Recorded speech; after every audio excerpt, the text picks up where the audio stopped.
તો રાજકોટના ખોડલધામ ખાતે નરેશ પટેલ અને જયેશ રાદડિયા ગળે મળ્યા। લેવા પાટીદાર સમાજના અગ્રણી અને કેબિનેટ મંત્રી જીતુ વાઘાણીએ આ પ્રસંગે મહત્વપૂર્ણ નિવેદન આપ્યું।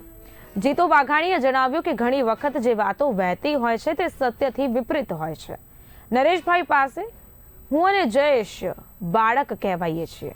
ખોડલધામ અને સમાજ માટે જે કાંઈ કામ કરવાનું હોય ત્યાં નરેશભાઈ, જયેશભાઈ સહિતના તમામ લોકો સાથે મળીને એકજૂટ થઈને કામ કરીએ છીએ।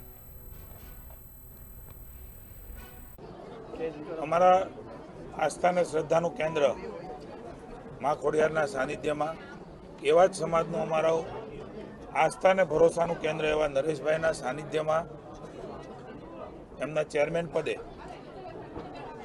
માનનીય ભૂપેન્દ્રભાઈ પટેલ મુખ્યમંત્રીશ્રીના મંત્રીમંડળના વિસ્તરણમાં સમાજના આગેવાન અને ભાજપના કાર્યકર્તા તરીકે મારી સહિત માનની કૌશિકભાઈ, કમલેશભાઈ અને માનની પ્રફુલભાઈ પાંછડિયાને જે પ્રતિનિધિત્વ રાજ્ય સરકારમાં આપ્યું છે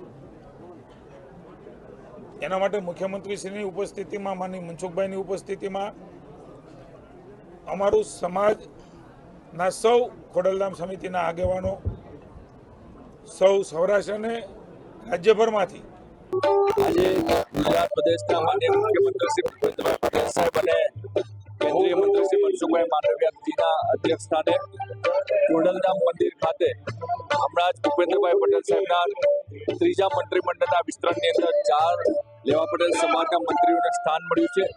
સાથે સાથે ગુજરાત પ્રદેશ ભારતીય જનતા પાર્ટીના અધ્યક્ષ નવનિયુક્ત અધ્યક્ષ જગદીશભાઈ વિશ્વકર્મા સાહેબ પ્રથમ વખત ખોડલધામ મંદિર આવી રહ્યા છે, ત્યારે માતાજીના દર્શન સાથે હજારો લોકોની સંખ્યામાં એમને આવકારવા માટે થઈને સન્માનવા માટે થઈને ગુજરાતભરમાંથી લેવા પટેલ સમાજના આગેવાનો અને સામાજિક લોકો ઉપસ્થિત થયા છે।